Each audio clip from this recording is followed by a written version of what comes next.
I'm the founder and the developer of the Blend4Web project, and let's start.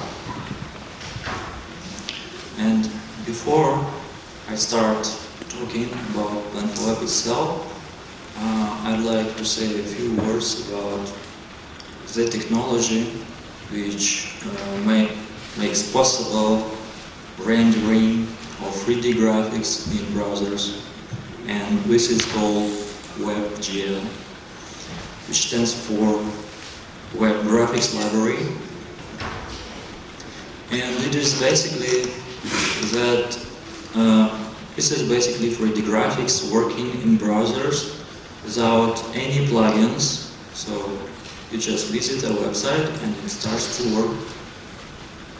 And it is an established open standard backed by industry leaders, and it is already supported in 90% of browsers, which constitutes 3 billion users, which already exceeds Flash installed base.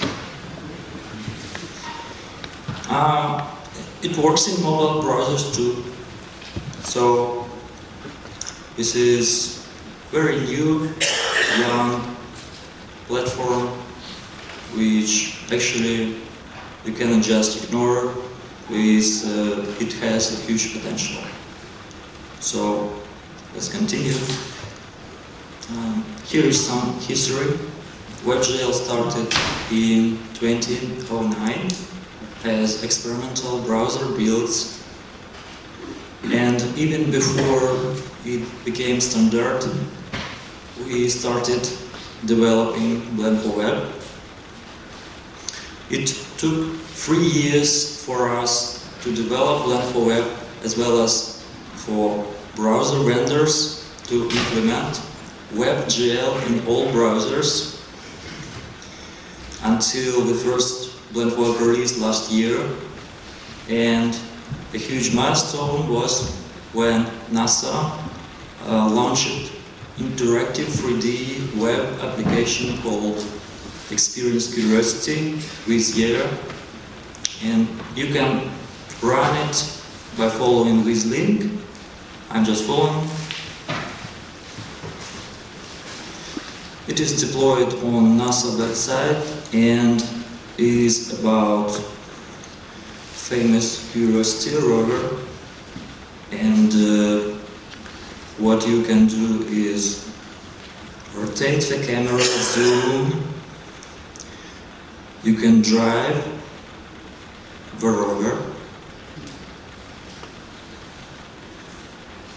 you can control its robotic arm, you can learn things and change cameras, and so on and so on. And this is amazing because, to my opinion, it exceeds possibility of videos in this area. So it's very important milestone, I guess.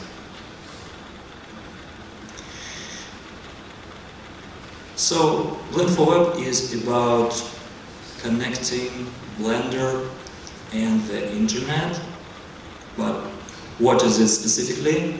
And the answer to this question actually depends on who is asking.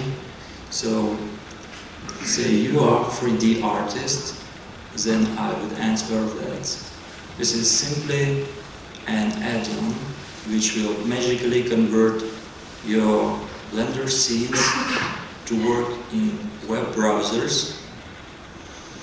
And from a developer point of view, this is yet another engine integrated with Blender, which is intended mostly for 3D web development, also for online games. If you are a business person, I would say that this is the solution which will help you in sales, and if you are usual people, so this is just fun. But Blend4Web has some other aspects too, and the first is that this is a tool where artists and coders work and meet each other. They are not hating each other because they are using the same tool. And another aspect is that big industry 3D graphics meets another big industry called internet and overlap and create a new industry which Blend4Web is good for. And finally, this is where fun can help make money. So, let's take a brief tour about Blend4Web capabilities. So, the main feature is Blender integration, of course. So you can just install the add-on and you can export with a single click everything you have on the Blender scene. It also supports animation of different kinds, including vertex animation, skinning, material animation, so on. It also supports shader nodes, which I will talk about later. The award-winning Bullet physics engine is also supported, and we add some extras such as characters, vehicles, ragdolls, buoyancy. 3D audio capabilities of Blender are supported as well. Annotations are basically 2D information windows attached to 3D objects. Blend4Web also supports high-quality cascaded shadows and vast library of post-process effects, and the logic editor, which I will describe a little bit later. And for outdoor environments, it will be very helpful to use our features such as ocean simulation, dynamic scale, width, and so on. But of course, features are just not enough. If you want a convenient workflow, and let's see what we can offer in this area. And the first tool I'd like to talk about is our precious node-based logic editor, and which is basically allows you to create interactivity without the need to involve programmer. And this is small example.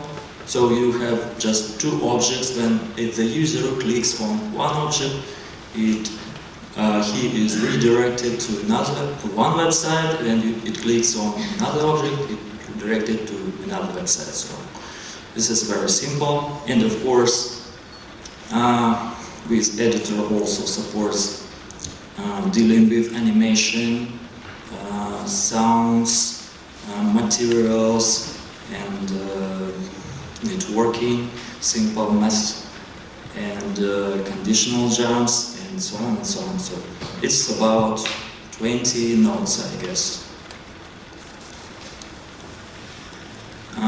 Another very important tool which is supported and which was very difficult for us to support is material editor, which is basically GLSL nodes found in the Blender viewport.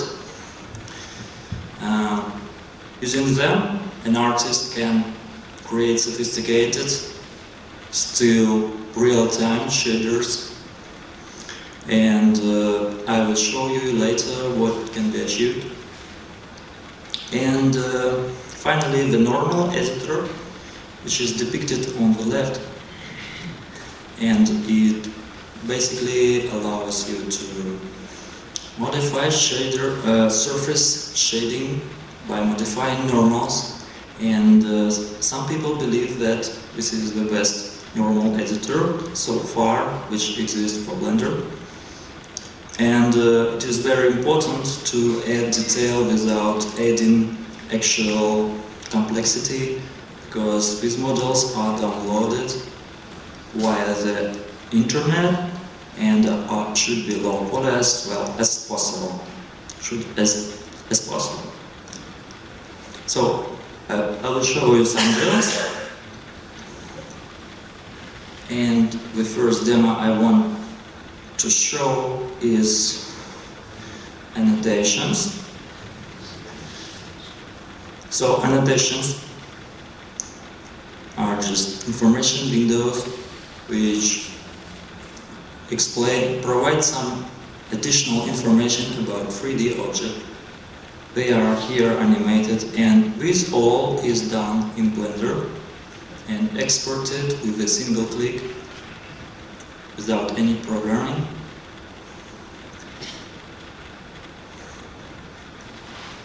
Another demo is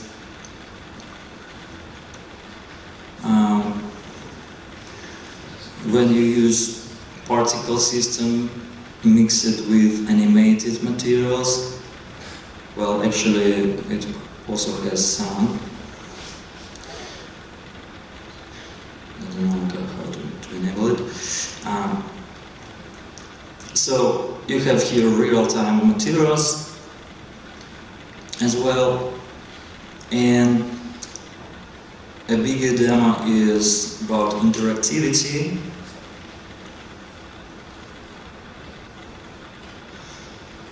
So we got here a small helicopter, and you can click on different parts, different bubbles, and learn about technical specifications. And you can also replace materials in an interesting way. And this all is combined with graphics and different effects with animation and so on.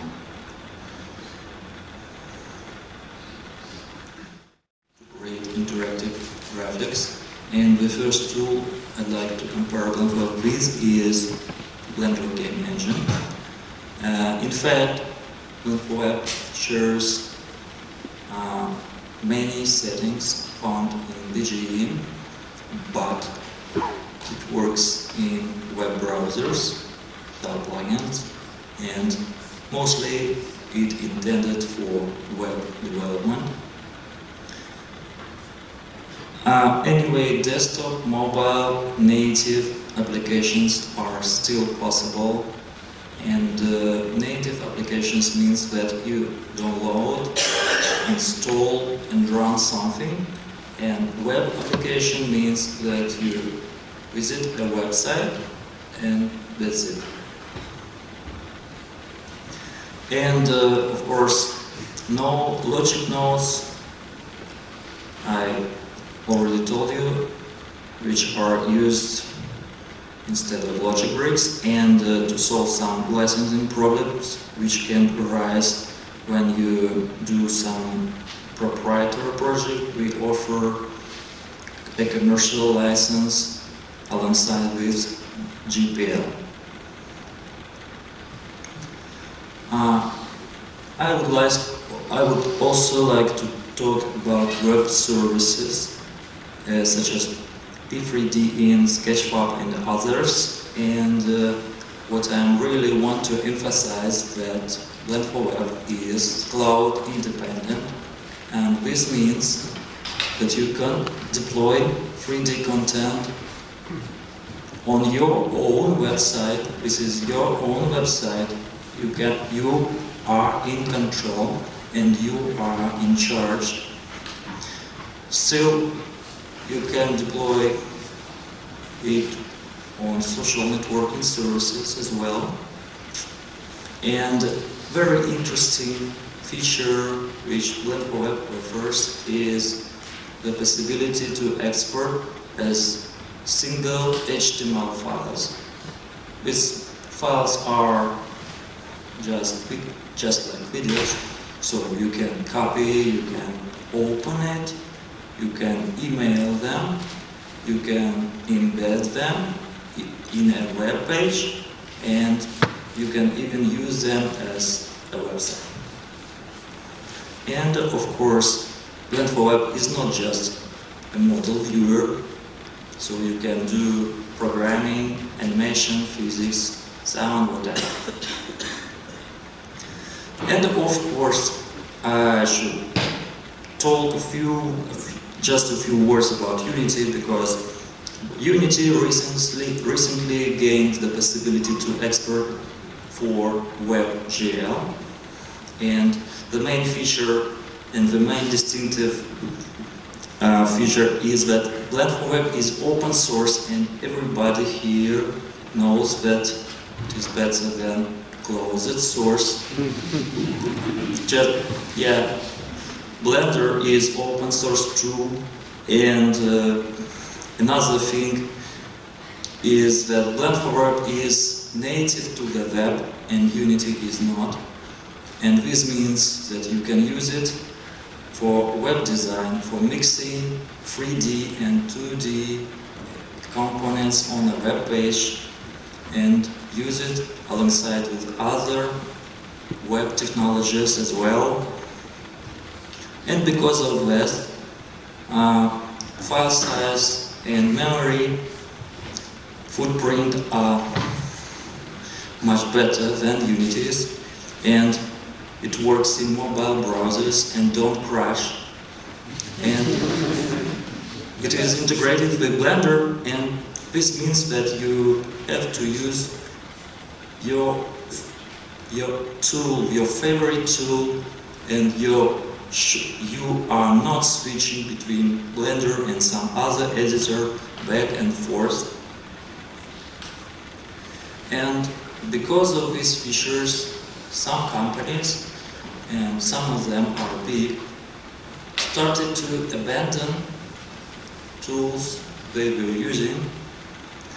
And from my experience, I'd like to inform you that they are mostly doing showcasing products and e-learning projects, especially when it comes to expensive things such as houses, industrial equipment, cars, luxuries.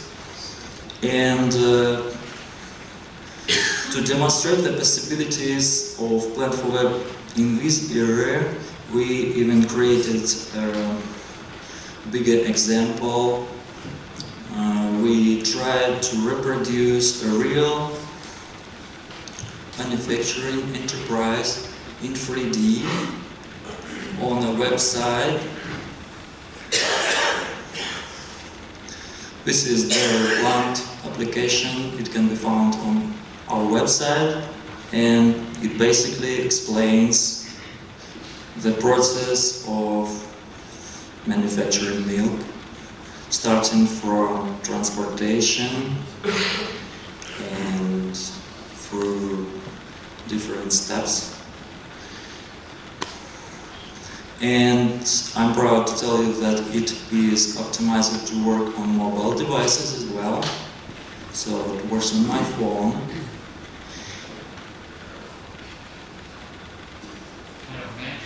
Yeah. So this is how milk is actually made.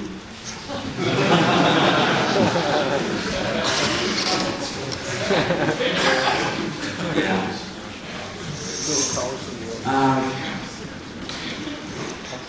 Specifically to create this application, we contacted with engineers of a real dairy plant. It was fun. So, yeah, this is it.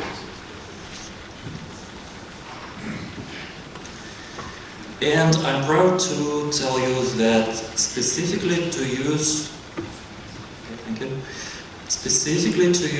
Blend4Web, some of our customers switched from Autodesk tools to Blender. And in conclusion, I would repeat that you already own skills which you can use in the realm of 3D web because of Blend4Web. And you chose Blender, and this was the right choice. And you now got advantage, and I hope Blend4Web will help you to cross this bridge to 3D internet. Thank you.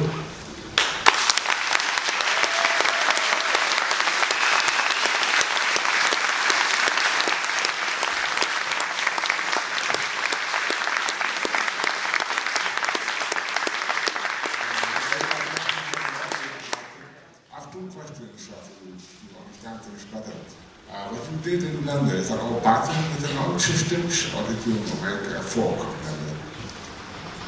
Like what you worked on Blender, you added a logic editor. Is that all done in Python, or is that a? It's all done in Python using the standard node system. Good, very good. So that means you have like a Python add-on or a number of scripts that you install, and then you can use the normal Blender base. This is normal Blender. You can download from Blender.org. Oh, awesome. Yeah.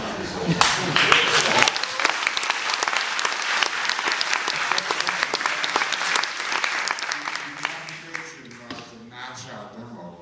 Did NASA make that, or did you guys make it? Who made it? Who made the application for NASA, the Curiosity demo? NASA application was made by NASA.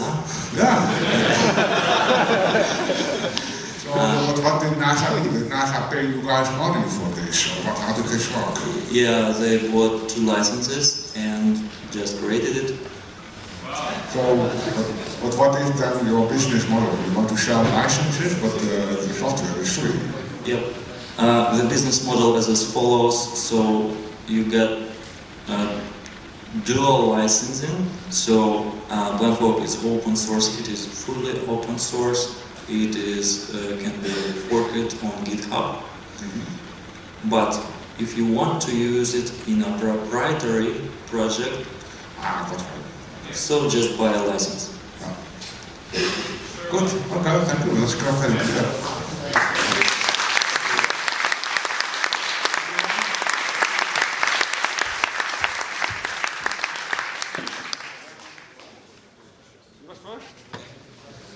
I checked your webpage and I was thinking of switching from Unity to WebGL because the Unity WebGL exporter is just... Yeah, you are not the first. Basically baby shoes, but I need to create reflective surfaces that use normal maps, and I read that you can't do that right now. Will that be implemented soon? Of course.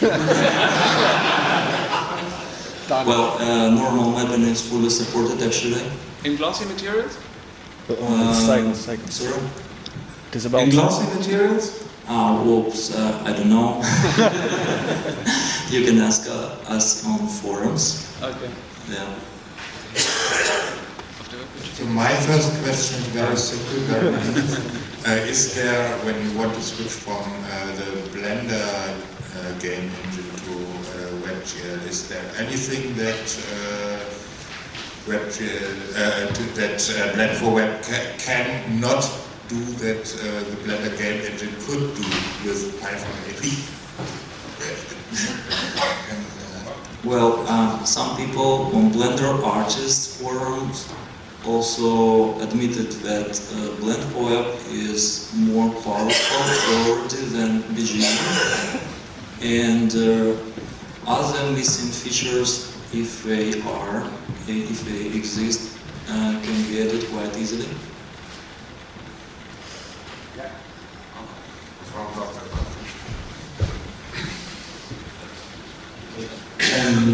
in the web, you can sometimes use VR. I did the VR thing, and they have a library which connected to this gyroscope in the phone, so web plus VR. Do you think it's possible, or you have plans that in such a this environment from Blend4Web? 3D model for web. I read a lot about GLTF, for instance. But is it something now well established, or have we need to use something else? Well, this is about WebGL. Yeah. Yeah. It's defined by the Chronos group, Yep. but it's a baby for Yeah. now. Yeah. WebGL is it is backed by Biggest. It is backed by Google, Apple, Microsoft, Adobe, Autodesk, and so on and so on. And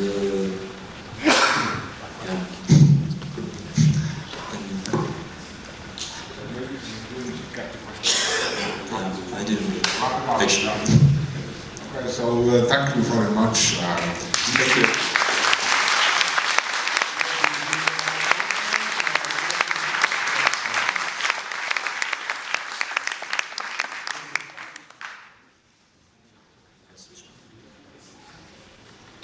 My question to upstairs is the brightness of the screen, is that normal this way? It looks like it's dimmer than it used to.